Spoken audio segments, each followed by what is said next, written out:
इस वक्त की बड़ी हेडलाइंस के साथ।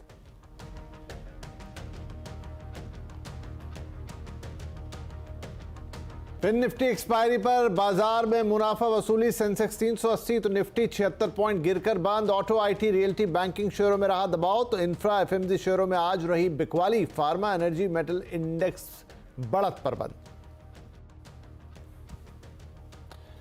चुनावी साल के बावजूद फिस्कल डेफिसिट को लेकर सरकार सचेत। बजट में वित्तीय घाटा और ना बढ़ाने पर जोर। Tax collection, non tax revenue और सरकारी कंपनियों की कमाई बढ़ने की उम्मीद।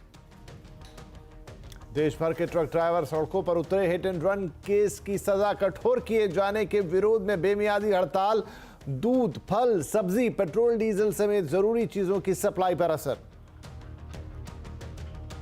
प्रधानमंत्री मोदी ने त्रिची एयरपोर्ट का किया उद्घाटन। 20,000 करोड़ के प्रोजेक्ट भी किए लॉन्च। कहा एक साल में 400 बार तमिलनाडु आए केंद्रीय मंत्री। तमिलनाडु के तेज विकास से ही होगा भारत का तेज विकास। नीतीश कुमार बन सकते हैं इंडिया गठबंधन के संयोजक। सूत्रों के हवाले से खबर। कल गठबंधन की बैठक में कांग्रेस के नेता दे सकते हैं नीतीश के नाम का प्रस्ताव। रामलला की प्राण प्रतिष्ठा के लिए अक्षत वितरण शुरू। देश भर में घर घर रामलला की तस्वीर और अक्षत बांट रहे कार्यकर्ता। 22 जनवरी को राम के रंग में रंगने की तैयारी।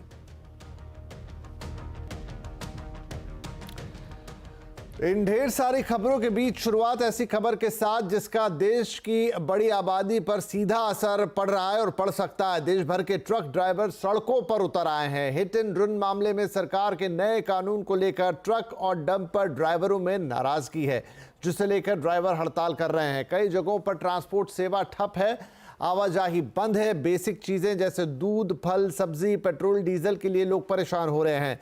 पेट्रोल पंप के सामने तो अलग ही मंजर देखने को मिल रहा है। लोगों में अफरा तफरी की स्थिति है। पंप के बाहर लोगों की लंबी कतारें देखी जा रही हैं। मध्य प्रदेश, राजस्थान समेत 10 राज्यों से पेट्रोल डीजल पंप ड्राई होने की खबरें हैं। दरअसल सरकार ने हिट एंड रन को लेकर नए कानून बनाए हैं, जिसके तहत अगर कोई ट्रक या डंपर ड्राइवर किसी को कुचलकर भागता है तो तेज और लापरवाही से गाड़ी चलाने की से किसी की मौत होती है तो उसे 10 साल की सजा होगी और साथ ही साथ 7 लाख रुपए का जुर्माना भी भरना होगा। इससे पहले ऐसे मामलों में 2 साल की सजा का प्रावधान था। तो भोपाल में हाईवे पर ट्रक खड़े हैं। कुछ ट्रक ड्राइवरों से बात की है हमारे संवाददाता शैलेंद्र चौहान ने। हिट एंड रन के नए कानून के बाद से पूरे देश में लगातार ट्रक ड्राइवर हड़ताल पर है। ट्रकों के पहिए थमे हुए हैं। हम भोपाल के हाईवे पर है, जहां पर आपको देखिए बड़ी संख्या में ट्रक्स और बड़े टैंकर नजर आ रहे हैं, जो कि यहां पर कल से ही थमे हुए खड़े हुए। कोई भी ट्रक ड्राइवर्स अब इन्हें चला नहीं रहा है और यहाँ पर काफ़ी संख्या में लोग हैं जो नाराज भी, ड्राइवर्स भी हैं, क्लीनर्स भी हैं, जो लगातार विरोध कर रहे हैं कि इस कानून में कुछ बदलाव करना चाहिए। अगर ये कानून हूबहू जैसा लागू किया गया चलता रहा तो हम ट्रक के ना ट्रक चलाएंगे और ना ही हम आगे काम करेंगे। कुछ ड्राइवर हम उनसे बात भी करते हैं। आप कल से हड़ताल पर हो, ट्रक आपके खड़े हुए हैं। जो कानून आया है उसके हिसाब से अगर 7 लाख का जो जुर्माना है तो 8-10 हजार कमाने वाला ड्राइवर 7 लाख का जुर्माना कैसे देगा।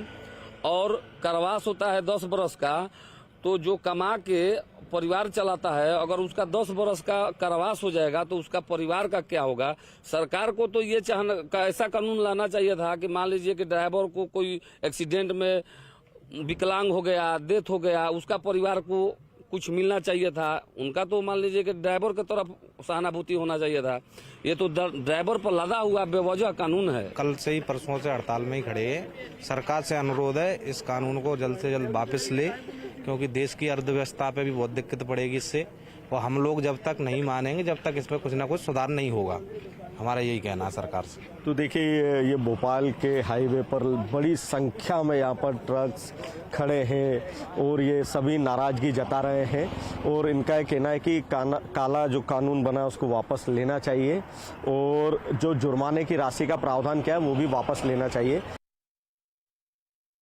तो ड्राइवरों की हड़ताल का असर जरूरी चीजों की सप्लाई पर भी पड़ा है। दाल मिलर्स ने बताया कि इस हड़ताल के चलते उन्हें काफी दिक्कतों का सामना करना पड़ रहा है।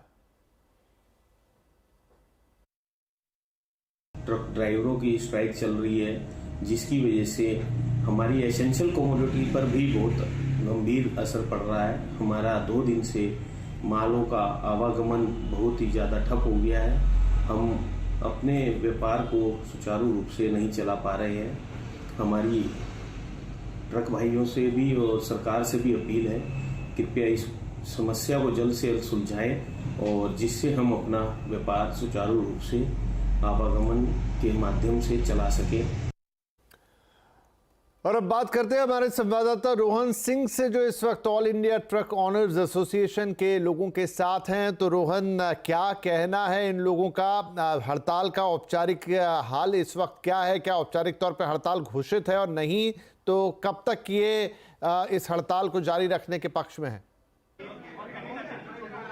जी, सबसे पहले तो मैं अपडेट दे दूं कि अब से थोड़ी देर पहले एक बहुत ही महत्वपूर्ण बैठक हुई all India motor transport Congress के अंदर, जिनमें कि तमाम जो एसोसिएशंस हैं उनके लोग भी यहाँ पे थे। और जो आज जो उनका फैसला हुआ है, अभी तक के हिसाब से करीब 95% ट्रक्स जो है सड़कों पर नहीं है। और इनका कहना है कि फिलहाल वो जो नेशन वाइड हड़ताल की बात कर रहे हैं, फिलहाल तो नहीं है, लेकिन बहुत जल्दी इस पर फैसला लिया जा सकता है।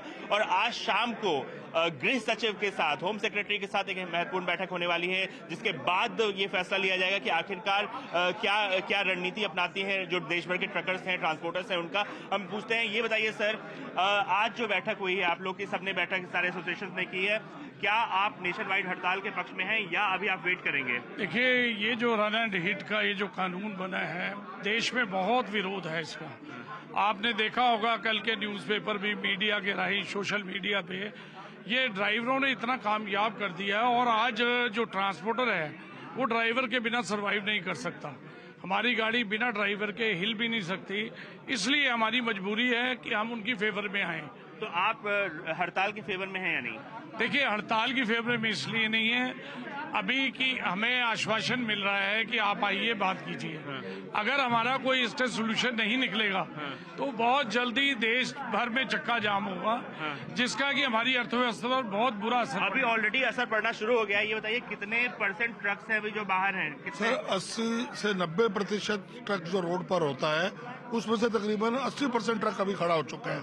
और ये विषय आपके चैनल के माध्यम से हम सरकार को सीधी चेतावनी देना चाहते हैं कि इस काले कानून को हमारा पुरजोर विरोध है। हर कदम पे ड्राइवरों के साथ कंधा मिला के खड़े हैं। एक बात बताइए, एक बात मैं पूछना चाहूंगा कि सरकार का कहना है कि सड़क जो एक्सीडेंट्स है वो बहुत बढ़ गए हैं, तो उसके लिए इस तरह का कानून जरूरी था। तो उसका कानून जरूरी था, तो सरकार हमेशा विदेश की नीतियों का वो करती है, कॉपी करती है बाहर से आके। तो वहां से फिर ड्राइवर प्रोटेक्शन लॉ क्यों नहीं लाई पहले? अगर ड्राइवर, ये आप देखिए कानून बनाया क्यों गया? क्योंकि ड्राइवर मौके से भागता है। सर, ड्राइवर मौके से क्यों भागता है? क्योंकि ड्राइवर प्रोटेक्शन लॉ नहीं है, वो एक्सीडेंट है, उसको मर्डर की नजर से ना देखा जाए। हमारा केवल इतना कह रहे हैं उसको मर्डर ना कहा जाए। ये बताइए कि आज जो बैठक होने वाली है उसके बाद आप रणनीति बनाने जा रहे हैं, आप क्या सरकार के सामने रखने जा रहे हैं? हम सरकार के सामने यही रखना चाहते हैं कि इसको एक डायलॉग की वजह से इसको सॉल्व किया जाए, ना कि इसको एक एजिटेशन के पॉइंट में इसको मूव किया जाए। इनका आज का जो तो यहाँ पर कह रहे हैं कि डायलॉग के साथ इसे सॉल्व किया जाए, इसे एजिटेशन ना बनाया जाए, और ये भी कि ड्राइवर प्रोटेक्शन लॉ लेकर आइए, ड्राइवर को भागने की जरूरत ना पड़े ऐसा लॉ लाइए, ना कि उसके लिए लॉ को या कानून को और कठिन बनाइए। तो अब ये कश्मकश भरी स्थिति है। साफ है कि 95% ट्रक्स का कह रहे हैं कि रोड पर अब बंद हैं। देश में अगर एक मोटा मोटा अनुमान लगाएं तो 95 लाख से 1 करोड़ ट्रक्स हैं, और उस लिहाज से तो अब लगभग 95 लाख ट्रक जो हैं वो खड़े हुए नजर आ रहे हैं। रोहन, बहुत शुक्रिया फिलहाल के लिए। आप लगातार एसोसिएशन से बात कीजिए, हमें अपडेट दीजिए, शाम को भी क्या निकल कर आता है उस पर भी नजर रहेगी। तो आखिर हिट एंड रन के नए कानून को लेकर ट्रक और बस ड्राइवर की नाराजगी आपने सुनी। नए और पुराने कानून में अंतर क्या है, आज इसी पर कंज्यूमर अड्डा में हम चर्चा करने जा रहे हैं 5:57 पर, क्योंकि इसका निदान समाधान जरूरी है। एक तरफ ट्रक ड्राइवर्स कह रहे हैं कि ना प्रोटेक्शन का लॉ लाइए, दूसरी तरफ जो सरकार ने कानून बनाया वो भी सोच समझ के बनाया होगा, लेकिन ये जो एजिटेशन आ गया इससे तो चक्का जाम की स्थिति बन गई है, आवश्यक चीजें कम पड़ने लग गई हैं। तो क्या होगा? हिट एंड रन कानून, ड्राइवर क्यों नाराज? आज का कंज्यूमर अड्डा जरूर जुड़िएगा हमारे साथ। चलिए अब बात कर लेते हैं आज के बाजार की। आज फिन निफ्टी एक्सपायरी के दिन भी बाजार में मुनाफा वसूली रही। इसी के साथ सेंसेक्स और निफ्टी गिरावट के साथ बंद हुए हैं। सेंसेक्स 89 अंक गिरकर 71,892 पर बंद हुआ, तो निफ्टी 76 अंक गिरा और 21,666 पर बंद हुआ। बाजार का पूरा हाल समझते हैं, हमारे साथ है हमारे सहयोगी सुमित मेहरोत्रा। तो सुमित, आज के बाजार का हाइलाइट्स लबुलुआब क्या रहा? देखिए, आज फिन निफ्टी की एक्सपायरी थी तो भारतीय बाजारों में थोड़ी सी वॉलेटिलिटी आपको दिखाई पड़ेगी। हालांकि वॉलेटिलिटी निफ्टी फ्रंट पर थी। निफ्टी बैंक एक तरफा गिरावट के साथ ही कामकाज करता हुआ दिखाई पड़ा। स्लाइटली रिकवरी आई, निफ्टी में हायर लेवल दिखाए भी, लेकिन फिर वापस बिकवाली ऊपरी स्तरों से। Mid cap index, small cap index गिरावट में थे। एक समय में 1800 शेयर दबाव के साथ कामकाज कर रहे थे। स्लाइटली रिकवरी वहां पर भी आई, लेकिन फिर भी दबाव के साथ ही mid cap index, small cap index कामकाज करते हुए दिखाई पड़े। आज स्टार था मेटल, स्टार था फार्मा। जोरदार तेजी फार्मा सेक्टर शेयर में देखने को मिली। इसके अलावा केमिकल शेयरों में खरीदारी थी, लेकिन अदानी समूह रादर आज वहां पर भी लोअर लेवल से अच्छी रिकवरी आते हुए दिखाई पड़ी। लेकिन बाकी मेजरली ऑटो में प्रेशर प्रिवेल कर रहा है, अभी भी आईटी में थोड़ा बहुत प्रिवेल कर रहा है प्रेशर, बैंक्स में दबाव था। तो इस तरह से एक मिला जुला सा कामकाज रहा, लेकिन जानकार मान रहे कि अभी कोई खास प्रेशर नहीं है। प्रॉफिट टेकिंग कह सकते हैं कि एक बढ़िया तेजी हम ऑलरेडी देख कर आए भी हैं। तो आज एक्शन कहाँ था सुमित? चढ़ने गिरने वालों के बीच क्या कुछ रहा? तो आज एक फार्मास्यूटिकल का दिन था, तो सबसे ऊपर निफ्टी के टॉप गिनर्स में आपको डीवी स्लैब दिखाई पड़ेगा। करीब करीब 4000 के ऊपर स्टॉक कामकाज करते हुए। अदानी समूह से अदानी पोर्ट 3% तेजी, फार्मा से ही सन फार्मा और कोल इंडिया 3% तेजी यहाँ पर भी आते हुए दिखाई पड़ी। गिरने वाले शेयरों में आयशर मोटर 3.5% नीचे, M&M करीब 3% नीचे, अल्ट्राटेक सीमेंट 2.5% नीचे और L&T करीब 2.5% के आसपास बिकवाली यहाँ देखने को मिली। मिड कैप में आलोक इंडस्ट्रीज, न्यूज फ्लोज के बीच में 20% सर्किट लगा। सन फार्मा एडवांस 10% ऊपर, लेमन ट्री करीब 10% ऊपर और ग्लेनमार्क लाइफ 9% का उछाल यहाँ देखने को मिला। NLC इंडिया गिरने वाले शेयरों में 4% नीचे, 360 करीब 4% नीचे, टीम ली 3.5% नीचे और बालाजी अमाइन 3% के आसपास बिकवाली यहाँ देखने को मिली। फार्मा का दिन था तो लुपिन, बायोकॉन, ग्लेनमार्क, ग्लैंड सबके सब जोरदार तेजी के साथ आज बंद होते हुए दिखाई पड़े। जी सुमित, बहुत शुक्रिया इस मार्केट अपडेट के लिए। और आगे बढ़ते हैं। Infra, capital goods, mid cap, IT और बैंकिंग स्पेस में पैसा बन सकता है, ये कहना है कारलाइन एसेट मैनेजमेंट के फाउंडर विकास खेमानी का। उन्होंने कहा कि वो 3-4 साल के लिए फार्मा सेक्टर पर बुलिश हैं। निवेशक इस सेक्टर में पैसा बना सकते हैं। Across very wide range opportunities आ रही हैं। बैंकिंग अच्छा कर रहा है, आईटी अच्छा कर रहा है, आईटी के अंदर मिड कैप आईटी एक बहुत अच्छी अपॉर्चुनिटी प्रेजेंट कर रहा है। सो कैपिटल गुड्स अच्छा अपॉर्चुनिटी है, इंफ्रास्ट्रक्चर में अच्छी अपॉर्चुनिटी है। सो ये मार्केट नैरो मार्केट नहीं, वाइड मार्केट है। फार्मा में तो एक 7-8 साल की मंदी के बाद जो अभी शुरुआत हुई है, तो फार्मा को आप एक शॉर्ट टर्म ट्रेंड ना देखें। मुझे लगता है अगले 3-4 साल में ये एक स्टार सेक्टर रहेगा जो अच्छा कर सकता है। और सेम वे हम तो आईटी के लिए भी बोलते हैं कि आईटी में एक अच्छा ग्रोथ का माहौल रहेगा। और यूएस में अगर इंटरेस्ट रेट्स नीचे आना चालू हुआ तो जो डेवलपमेंटल एक्सपेंडिचर है वो ओपन अप होगा और उसकी फायदा सारे आईटी सेक्टर को होगा। आपको सबसे पहली सक्सेस कहाँ मिली? काफ़ी लेट स्टेज पे वो मैंने इन्वेस्ट किया, लेकिन वो लेट स्टेज में एंट्री के बावजूद एक बहुत ही इनिशियल एक सक्सेस मिला था। इन्फोसिस। आपकी एग्जिट स्ट्रेटजी क्या होती है? आपने इतने मल्टी बैगर्स बनाए। मेरे हिसाब से सबसे बड़ा स्टॉप लॉस यही है कि जिस दिन आपको जो हम बोलते हैं चिंक्स इन दी आर्मर दिखना शुरू हो, तब वो एक टाइप का एक फंडामेंटल स्टॉप लॉस वहीं पे बनाना चाहिए। आप कितना मार्केट को आउट परफॉर्म कर पाए तब आप बोलते हैं कि तब मैं अपने आप को सक्सेसफुल मानता हूँ? मेरा ऐसा मानना है कि अगर 15 to 20% का अगर एक रिटर्न्स का अगर रेंज कर सके, उससे आई थिंक सेटिस्फाइड रहना चाहिए। कभी ऐसा हुआ है कि आपने जिस लेवल पे बेचा है उससे ज़्यादा प्राइस पर आपने री एंट्री की हो? हाँ, किया है। टाटा एलेक्सी में लिया भी था, एग्जिट भी किया अच्छे एक रिटर्न्स पे, और कई सालों के बाद वापस उसमें री एंट्री भी मिली और फिर एक अच्छा रिटर्न बनने के बाद एग्जिट भी किया। आपकी कोई मिस्टेक स्टॉक मार्केट में जो आपको fresh on top of the mind हो, जिससे आपने कुछ सीखा? सबसे बड़ा जो इम्पोर्टेंट है वो है कॉर्पोरेट गवर्नेंस। कोई भी कंपनी, और जहाँ गवर्नेंस हिल जाता है वहाँ से वो चीज़ को टॉलरेट नहीं करना चाहिए। उसको अगर हम बहुत लंबे समय तक अगर बर्दाश्त करते हैं तो उसकी आपको बहुत बड़ी भारी कीमत चुकानी पड़ती है।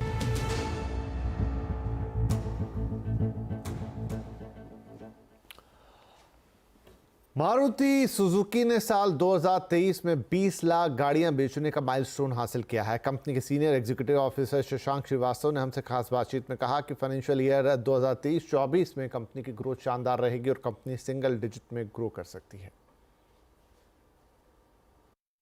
एक्सपोर्ट्स का तो बेहतर होने चाहिए। हमारा ये अंदाजा है कि इस माली साल में मतलब अप्रैल से मार्च के साल में भी हम पिछले साल से ज़्यादा पिछले साल का आंकड़ा पार करेंगे और उसके बाद भी एक्सपोर्ट के नंबर हमारे बेहतर होंगे।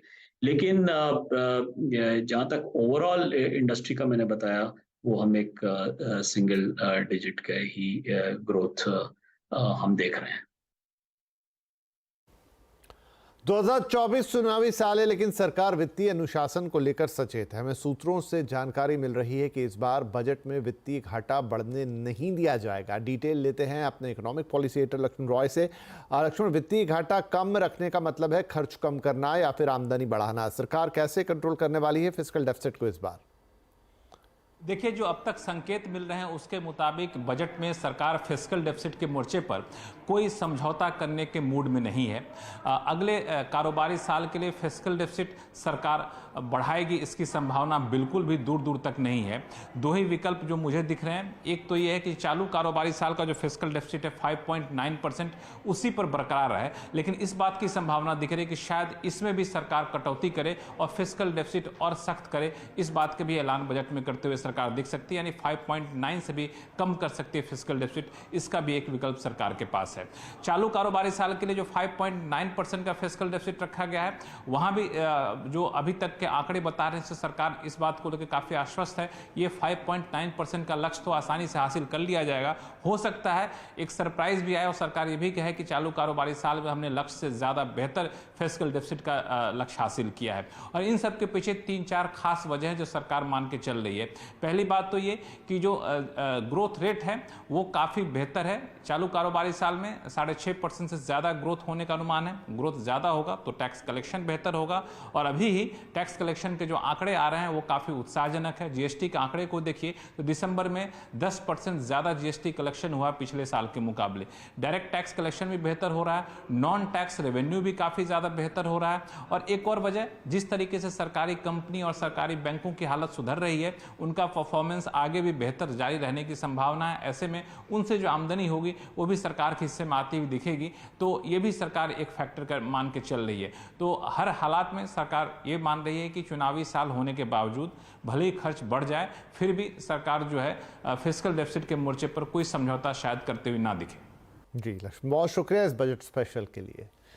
और यहाँ पर वक्त एक छोटे से ब्रेक का, लेकिन ब्रेक के बाद कुछ और अहम और ज़रूरी खबरें आपके लिए, तो कहीं मत जाइए, हम तुरंत हाजिर होंगे। देख रहे हैं आवाज समाचार। अब कुछ और खबरें। विपक्षी पार्टियों के इंडिया गठबंधन से बड़ी खबरें आ रही हैं। सूत्रों के मुताबिक बिहार के मुख्यमंत्री नीतीश कुमार को इंडिया गठबंधन का संयोजक बनाया जा सकता है।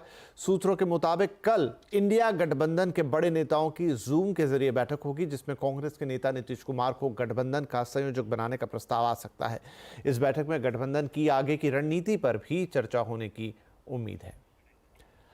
कांग्रेस और आम आदमी पार्टी के नेताओं के बीच जुबानी जंग तेज हो गई है। पंजाब के मुख्यमंत्री भगवंत मान ने ऐसा बयान दिया है जो कांग्रेस के नेताओं को रास नहीं आ रहा है। भगवंत मान ने कांग्रेस पर तंज कसते हुए कहा है कि विपक्षी पार्टी को पंजाब और दिल्ली के इतिहास में धकेल दिया गया है।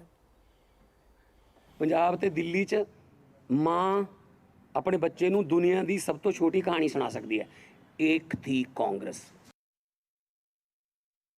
भगवंत मान के बयान पर कांग्रेस के नेता भड़क गए हैं। कांग्रेस नेता संदीप दीक्षित ने भगवंत मान के बयान पर पलटवार करते हुए कहा है कि ऐसी कौन सी पार्टी है जिसका 40% नेतृत्व जेल में हो और बाकी जाने के लिए तैयार बैठा हो। आम आदमी पार्टी की दिक्कत क्या है कि उनके पास जो एक सामान्य सार्वजनिक पटल पर एक किस तरीके से बातचीत करनी चाहिए, किस तरीके से औरों से व्यवहार करना चाहिए, उसकी कोई सीख नहीं है।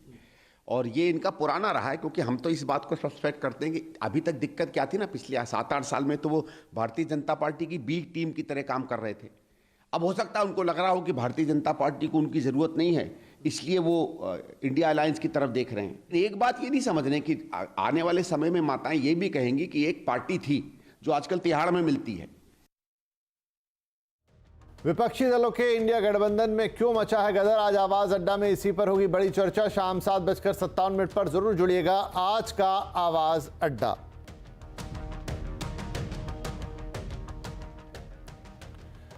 बॉलीवुड की धक-धक गर्ल माधुरी दीक्षित ने आज अपने पति डॉक्टर श्रीराम नेने और अपने बेटों के साथ मुंबई में सिद्धिविनायक के दर्शन किए। दर्शन और पूजा के बाद माधुरी ने पत्रकारों से कहा कि वो अपनी आने वाली फिल्म पंचक के लिए गणपति बप्पा का आशीर्वाद लेने के लिए आई हैं। पंचक एक मराठी फिल्म है।